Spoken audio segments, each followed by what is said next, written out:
sejahtera, kekuatan untuk menghadapi setiap proses hidup yang Allah izinkan terjadi dalam kehidupan kami pribadi lepas pribadi. Saat ini Bapa di sorga, karena kemurahan-Mu, hamba ada di kota Wamena, hamba akan menjadi alat dalam tangan-Mu, menjadi juru bicara-Mu untuk menyampaikan firman-Mu dalam pertemuan yang sangat luar biasa ini. Tuhan, kami semua orang berdosa, tapi kami bersyukur kami punya Yesus. Di dalam Engkau kami selalu diterima, karena Engkau telah mati ganti kami.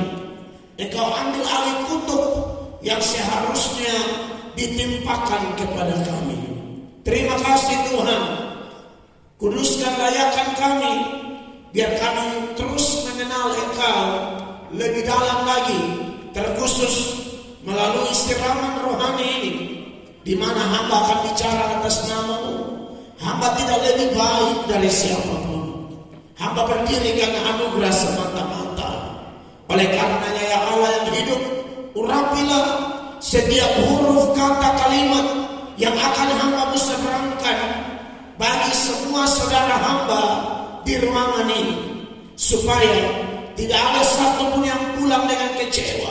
Semua pulang dengan sukacita, kekuatan, pertolongan yang berasal dari pihak Tuhan sendiri.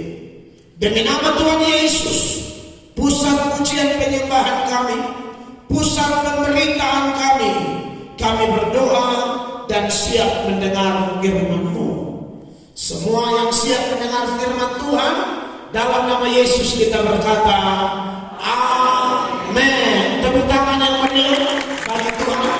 Silakan duduk Bapak Ibu jemaat yang diberkati oleh Tuhan Yesus Kristus. Dan hari ini saya ada di Papua Pegunungan. Bagi saya ini pemanasan, karena ke depan kita punya mimpi yang lebih besar, supaya ada terobosan rohani yang luar biasa di kota Wamena, di Kabupaten Jaya Wijaya.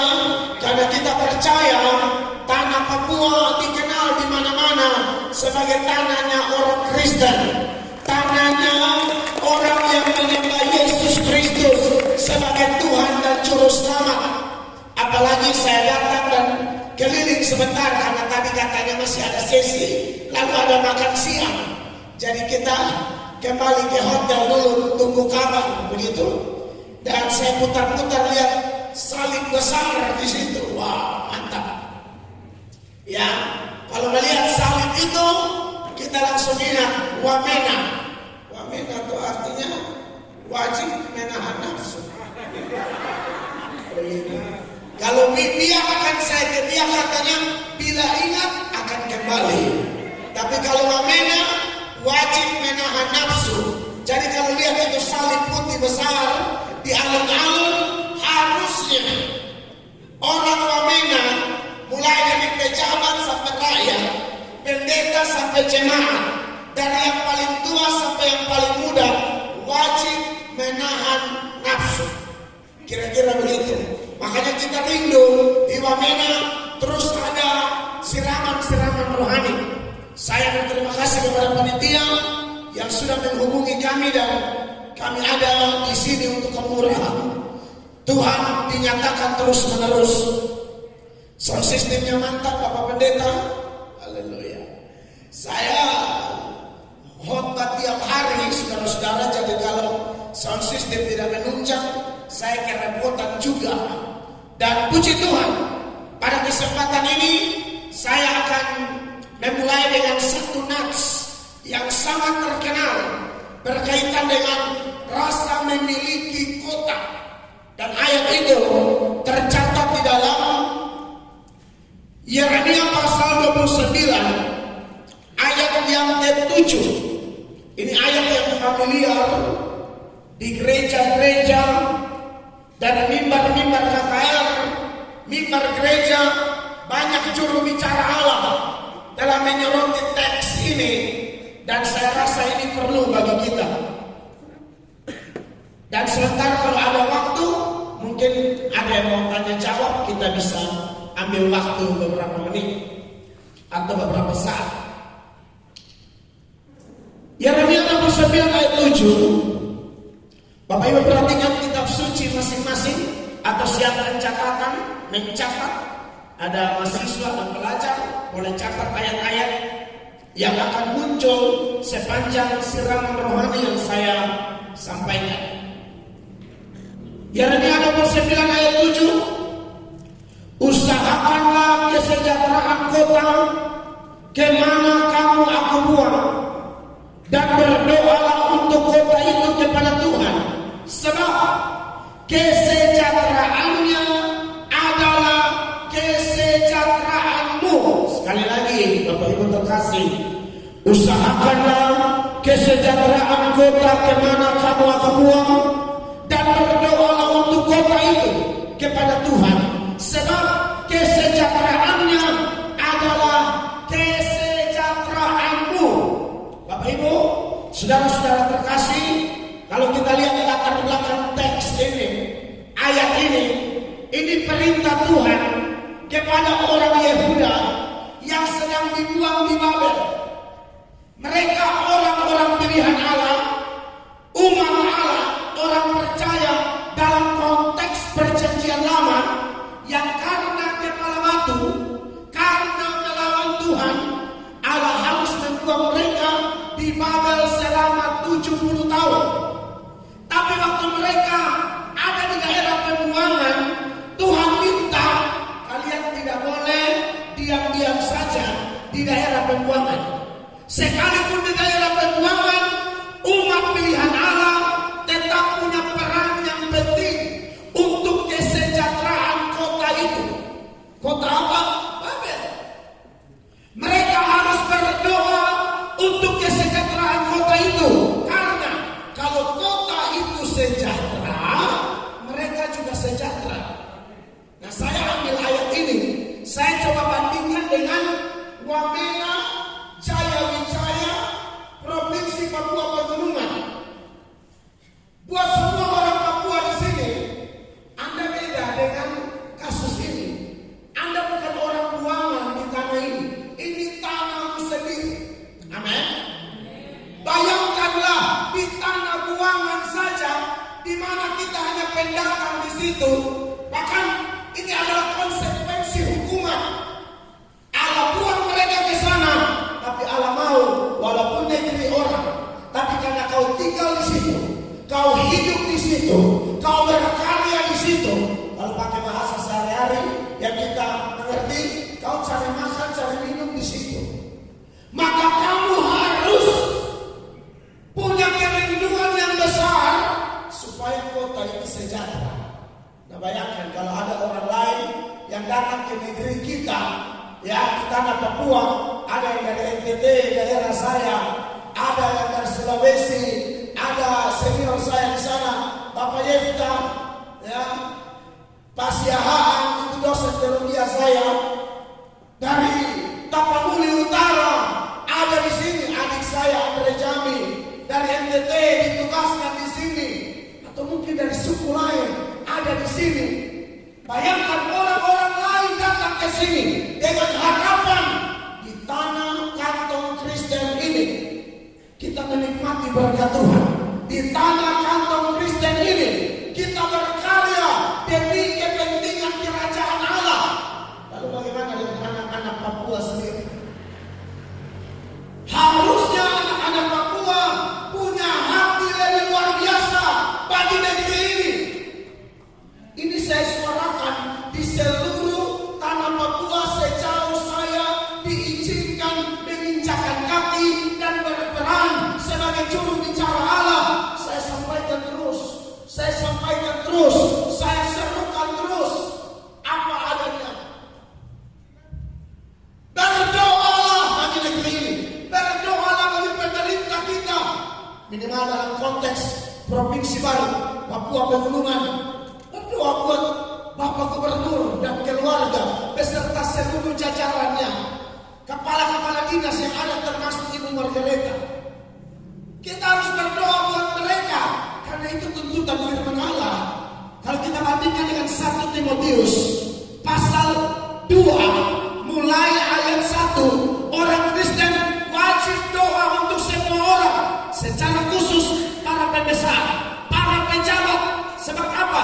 Kalau kita doa buat mereka, roh Tuhan berkuasa atas mereka. Mereka takut akan Allah, bekerja sesuai dengan koridor yang ada, aturan main yang ada, bekerja sesuai takut akan Tuhan.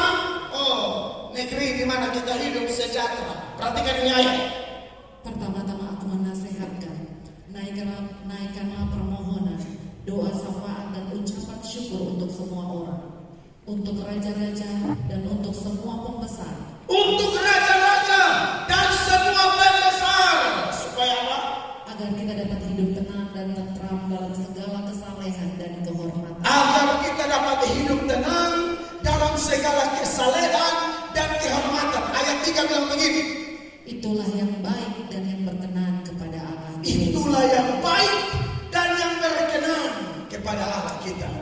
Jadi, Bapak Ibu, saudara-saudara peserta siraman rohani pada siang ini, terkhusus saudara-saudaraku anak Papua asli, anak Wamena asli, kami yang hanya datang di sini saja, kobaran api kami itu sangat besar untuk menyuarakan sesuatu yang dari Tuhan. Harusnya kita anak Papua lebih luar biasa. Amin, Bapak Ibu terkasih. Nah, jadi bicara tentang mendoakan, ini nih penting. Ya, tentu doa adalah langkah awal. Ya, karena Kristen menjunjung tinggi prinsip ora et labora. Doakan apa yang mau kita kerjakan, lalu kerjakan apa yang sudah kita doakan. Ini paket lengkap. Kalau hanya doa tapi tidak kerja, omong kosong. Harus seimbang, berdoa, bekerja. Tapi memang sorotan saya, khusus pertemuan ini, doa saya akan bicara lebih banyak soal nanti aksi-aksi kita, tindakan nyata kita, saya juga akan singgung. Nah, omong-omong tentang doa, wah, orang Kristen ini wajib memang kalau berdoa. Itu aja salah satu topik. Doa buat bangsa dan negara, doa buat kota, doa buat pejabat. Kristen itu kehidupannya doa. Martin Luther mengatakan doa itu napas kehidupan. Kapan orang jadi jenazah? Saat dia berhenti bernapas. Kapan orang menjadi jenazah secara rohani? Saat dia berhenti berdoa. Karena doa itu napas kehidupan. Yesus memberi perumpamaan dalam Injil Lukas pasal 18 ayat 1 dan seterusnya. Itu tentang hakim yang lalim dan seorang janda. Hakim itu tidak peduli orang, tapi karena janda ini datang terus menerus, akhirnya permintaannya dikabulkan. Hakim itu melakukan pembelaan kepada dia. Bayangkanlah kalau itu Allah. Allah beda sama hakim yang lalim. Allah adalah Allah yang suci, Allah yang maha baik. Kalau kita datang terus menerus dengan tidak jemu, maka Allah akan mengabulkan doa kita. Makanya di Lukas 18 ayat 1 itu, Yesus memulai perumpamaan itu dengan penekanan doa tidak boleh jemu-jemu. Perhatikan. Yesus mengatakan suatu perumpamaan kepada mereka untuk menegaskan bahwa mereka harus selalu berdoa dengan tidak jemu-jemu. Untuk menegaskan bahwa mereka harus selalu berdoa dengan tidak jemu-jemu. Harusnya untuk hal-hal yang tidak ada hubungan dengan kekekalan kita harus jemu. Kita bisa bosan. Tapi untuk urusan yang satu ini jangan jemu-jemu. Nah, menarik Bapak Ibu terkasih. Kalau kita bicara tentang doa, Tuhan bilang jangan jemu-jemu. Dan ada jaminan lain yang harusnya memberi semangat kita berdoa. Ada ayat yang begini, doa orang benar, amin, sangat besar kuasanya. Bukan doa yang benar, doa orang yang benar sangat besar kuasanya. Ini sangat menentukan Bapak Ibu. Saya rindu ada orang-orang benar di Wamena, ada orang-orang benar di Jaya-Wijaya, mulai dari pejabat rohaniwan, jemaat masyarakat yang memang disebut orang benar. Benar menurut Alkitab, beda dengan benar menurut matematika. Kalau benar menurut matematika, itu artinya tidak boleh salah. Itu matematika. 2 tambah 2 sama dengan 4. 4 tambah 4 sama dengan 8. Tidak bisa 4 tambah 4 sama dengan 7,99, tidak bisa.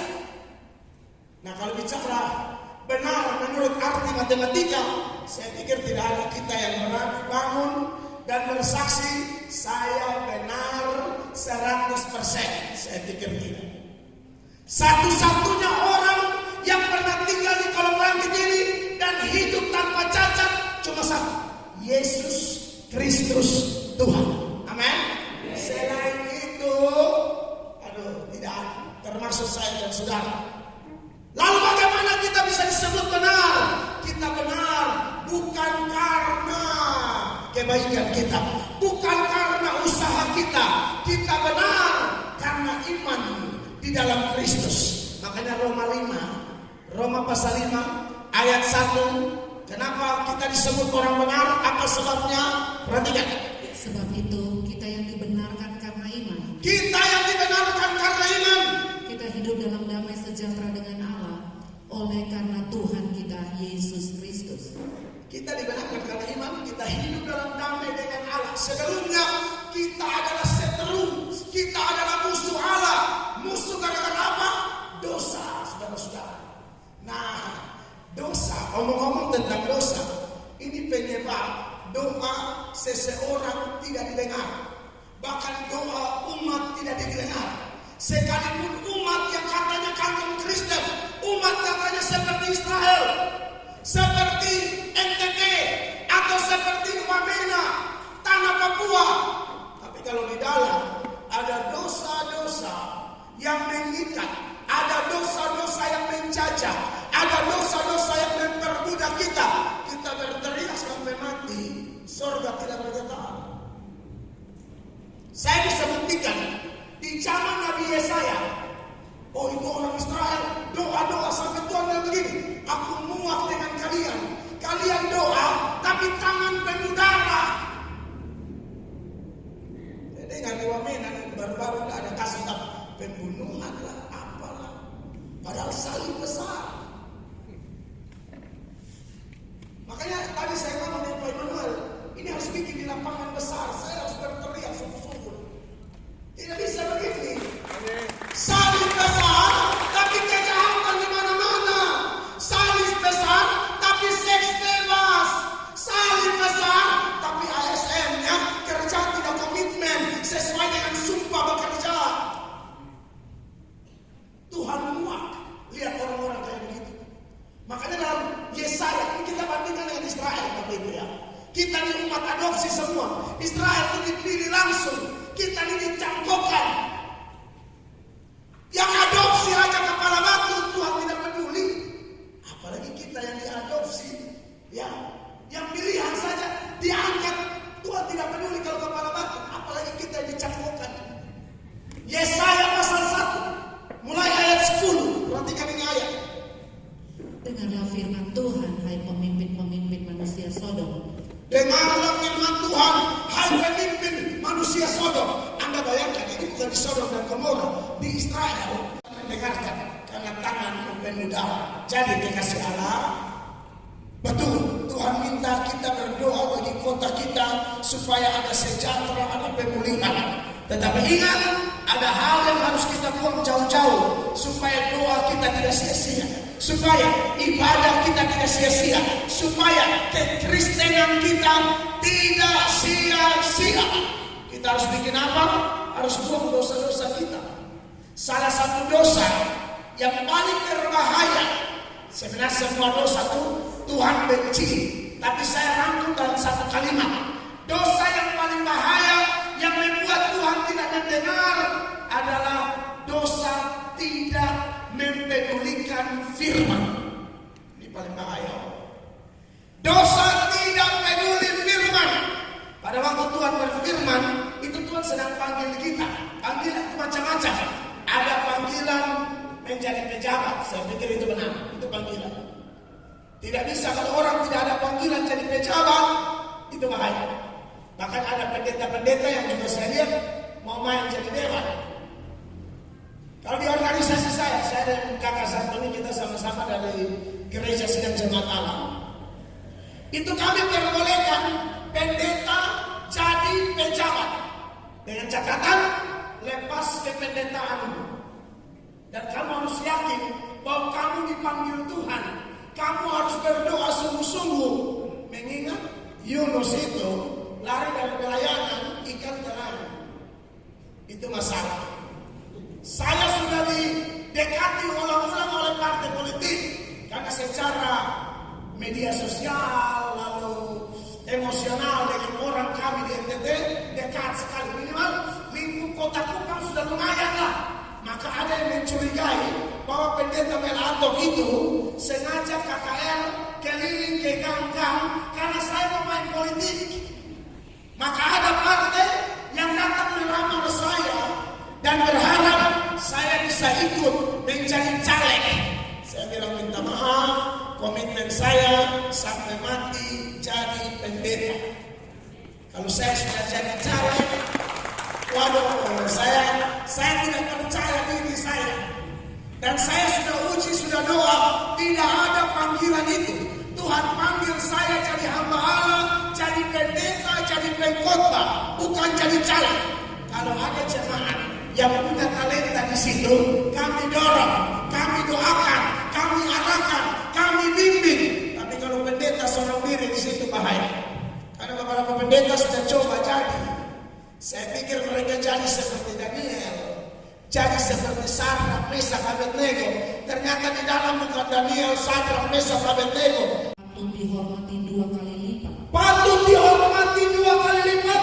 Terutama mereka yang dengan jeripayah berkhotbah dan mengajar. Terutama mereka yang dengan jeripayah berkhotbah dan mengajar. Jadi kalau saya disuruh jadi caleg, saya ingat Paulus itu, dia mantan anggota dewan. Anggota dewan sendiri. Paulus bilang, aku tinggalkan itu semua, aku anggap sampah. Lalu aku memilih Kristus. Sekarang ini sampah, ini pendeta memilih. Saya tidak bilang, saudara jangan salah mengerti. Ini syuting. Jangan bilang pekerjaan jadi anggota dewan itu sampah, bukan. Tapi dibandingkan dengan panggilan istimewa menjadi hamba Allah, itu panggilan di atas. Kita bukan urus proyek dari Wamena ke mana jalan, bukan. Ini proyek di jalan bumi, surga, neraka. Bukan kita punya jalan. Tuhan sudah kerja jalan. Kita berteriak jalan sudah jadi. Kau mau ikut mana? Jalan sempit atau jalan lebar? Kalau jalan sempit, walaupun banyak tantangan, tapi menuju kehidupan.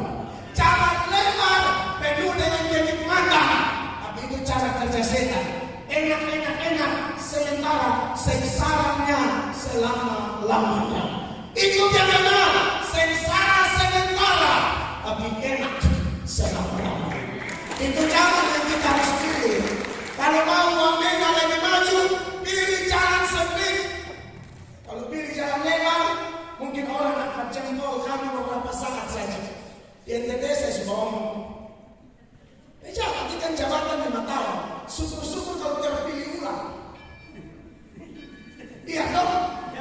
Soalnya ada manusia, istilah saya di NTT, soya pejabat lebih daripada sembah Tuhan Allah. Waduh, munafiknya minta ampun. Firman mereka geser, kekudusan mereka geser, takut akan Allah mereka geser, hanya mau ikut pejabat yang mau. Kalau pejabatnya seperti Yusuf, oke. Pejabatnya seperti Daniel, mantap. Iya toh. Pejabat seperti Yosafat, mantap. Pejabat seperti Hizkia, mantap. Tapi kalau pejabatnya Herodes, iya toh. Herodes itu apa? Sudah tahu Herodes? Dia tidak mau ada kompetitor. Dia rasa ada yang jadi saingan, dia pangkas habis. Makanya dia bilang anak yang lahir di bawah 2 tahun bunuh semua, karena dia tahu ada Mesias di situ. Salah satu Mesias bunuh.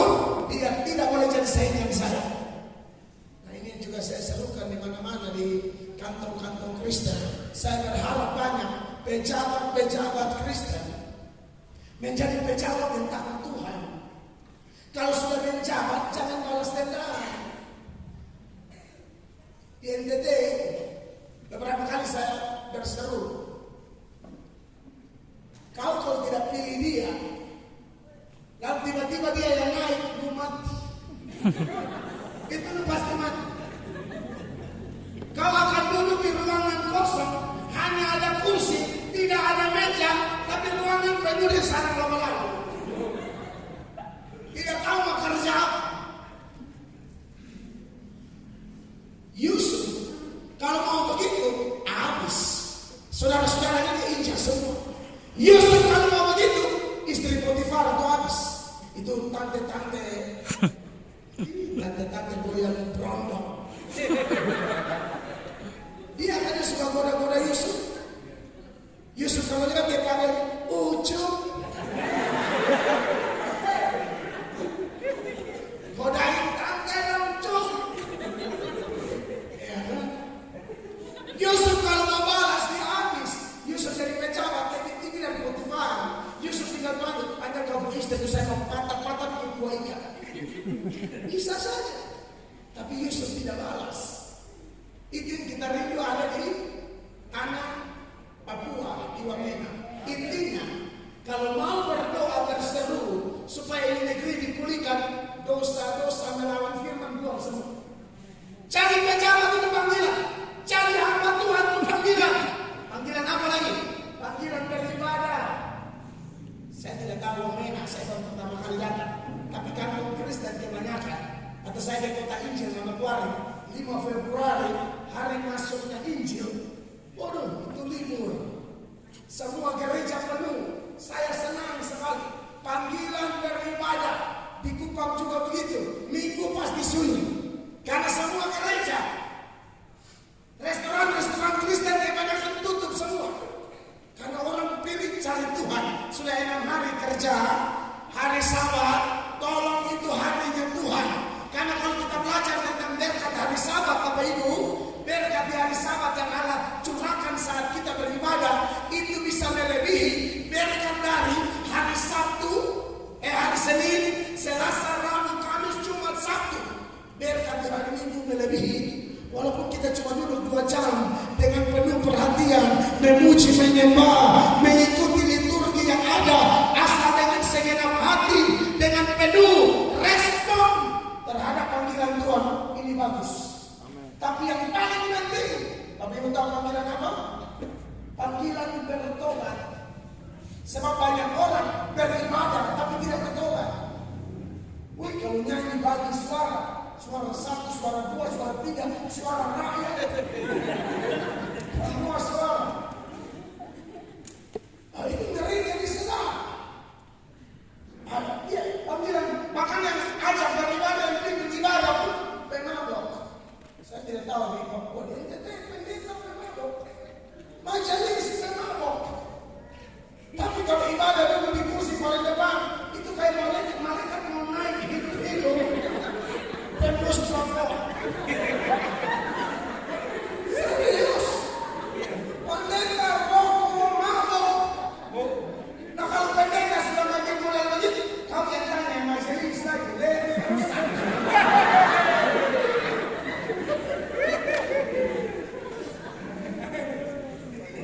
Sampai ada cerita jemaat mati masuk neraka. Dia kaget. Dia ketemu majelis di neraka. Jadi jemaat lagi, hei om di sini juga.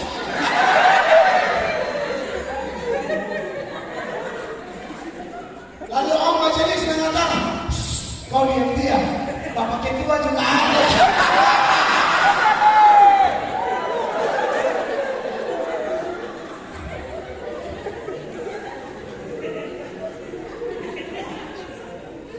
Bapak ketua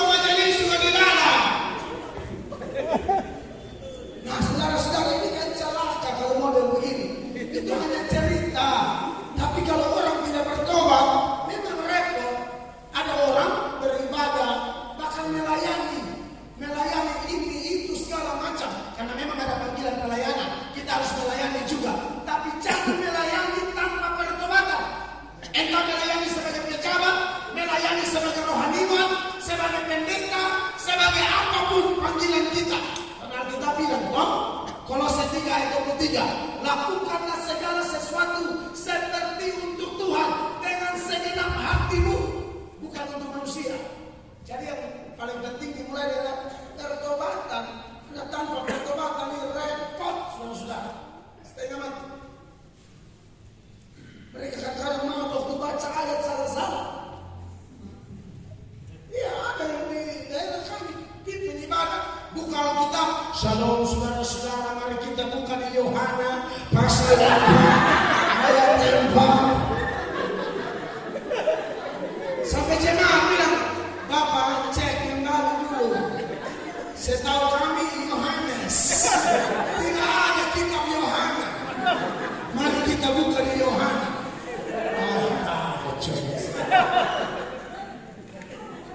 Ada yang sudah mabok baru khotbah suruh orang setia pelayanan. Orang bingung, kau yang pelayanan saja boleh begini, tapi suruh setia pelayanan sambil berteriak, jemaat jangan tinggalkan pelayanan. Ingat Yunus, ikan begitu besar, Yunus tenang. Jemaat, Bapak baca baik-baik. Siapa yang terang siapa? Dia tahu satanya, bayangkan saja. Kacau. Selain berkata oleh Tuhan Yesus, saya ini ngomong begini. Saya baru pertama kali ke Wamena, saudara. Saya berbagi daerah saya. Daerah saya itu salah satu daerah termiskin di Indonesia. Sudah tahu kan NTT? Itu ada, silakan di Google aja tahu. Termiskin. Kau usah saudara cek di mana-mana, cek. Daerah termiskin di Indonesia. Saya punya masuk NTT. Tapi Anda pergi ke NTT, Anda pergi ke NTT, mirip Wamena. 50 meter salib. 50 meter salib. Apalagi kalau mau hari Natal, Paskah, lomba salib indah. Di setiap gang depan gereja itu ada Bukit Golgota, ada salib 3. Di bawah kaki salib itu serdadu ada minum mabok semua di sini. Ini serdadu ini kebanyakan yang panitia Paskah. Lalu lampu mati hidup kayak iman mereka mati hidup. Nah, saya tidak tahu di salib besar di alun-alun Wamena itu di bawah kaki salib itu ada apa? Karena saya dengar laporan ada kondom.